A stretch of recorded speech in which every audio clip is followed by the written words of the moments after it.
সূরা আল কাউসারের 1 নং আয়াত হচ্ছে ইন্না আ'তাইনাকাল কাউসার, যার অর্থ হলো নিশ্চয়ই আমি আপনাকে কাউসার দান করেছি।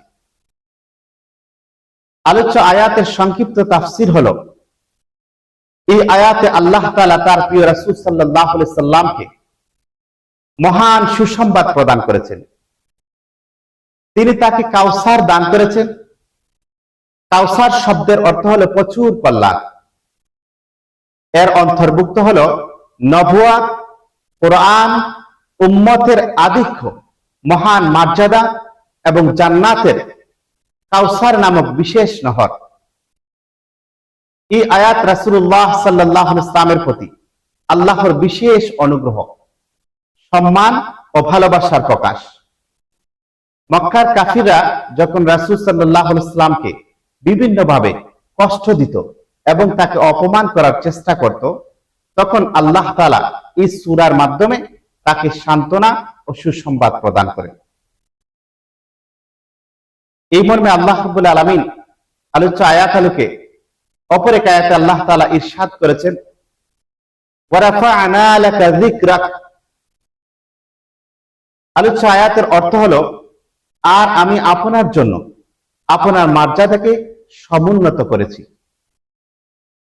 এই মর্মে প্রিয় নবী সাল্লাল্লাহু আলাইহি সাল্লাম অপর এক হাদিসের মধ্যে ইরশাদ করেছেন, হুয়া নাহরুন ওয়া আদানিহি রাব্বি ফিল জান্নাহ।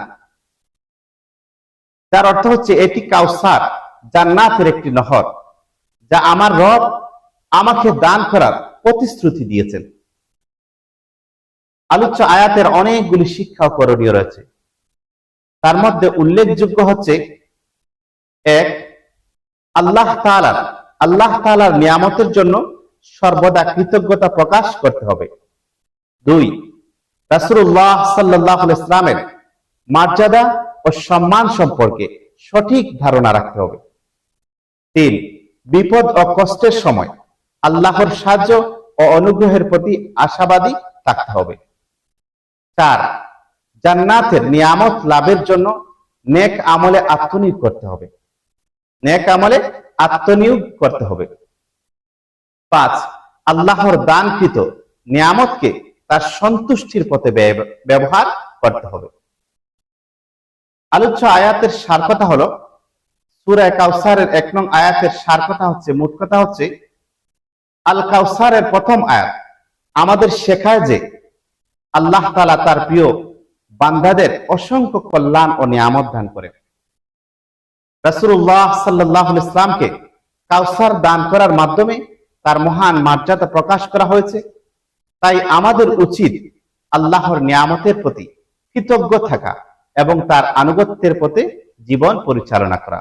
আল্লাহ রাব্বুল আলামিন যেন আমাদের প্রত্যেক মুমিন মুসলমানকে সূরা কাউসারের 1 নং আয়াতের উপরে যথার্থ রূপে আমলের তৌফিক দান করেন। আমিন সুম্মা আমিন।